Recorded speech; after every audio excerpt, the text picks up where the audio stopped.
Theodor Herzl, Yeah, who was he? Why is he so important in terms yeah. of Zionism? Theodor Herzl was a Viennese Jew who actually wanted, in the early beginning of his life, to be accepted into these prestigious clubs that German romantic nationalists had. He really loved the idea of romantic nationalism, especially the Germanic one. And he was a playwright and a journalist, and he was not accepted because they didn't accept Jews.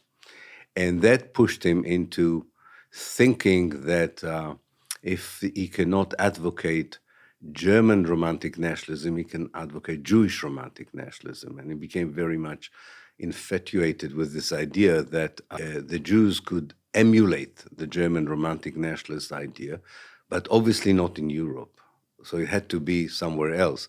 He was never totally hooked on Palestine because he would suggest later on in his career that anywhere the British could help a Jewish national homeland to be built is fine.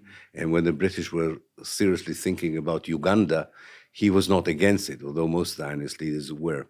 He's important because he's the first one who took the early steps to build the organization, the World Zionist Organization, to convene its first conference in Basel in 1897. He was also important because he understood that unlike the most of his colleagues in the early Zionist leadership, it would not be enough to colonize Palestine, namely to go over, buy land and build Jewish colonies. You will need an international umbrella to support this project. He did not succeed that much in creating the international umbrella. He died in 1904, so he didn't see that actually his efforts were successful in the Balfour Declaration, but he was not responsible for this. But he is considered, I think rightly so, the founding father or the early prophet of Zionism. What I found fascinating, in every conversation he had with a leader or ruler in Europe, he kept explaining that this is not for the Western European Jews, it's all for the Eastern European Jews.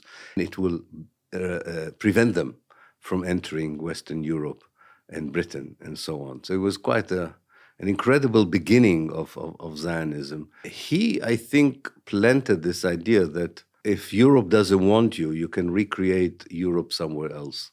He knew that there was a problem there because there were other people there. But he said, for the sake of creating a new Europe, you can get rid of the other people, which was very important for the next generation of Zionist leaders to accept as a moral imperative.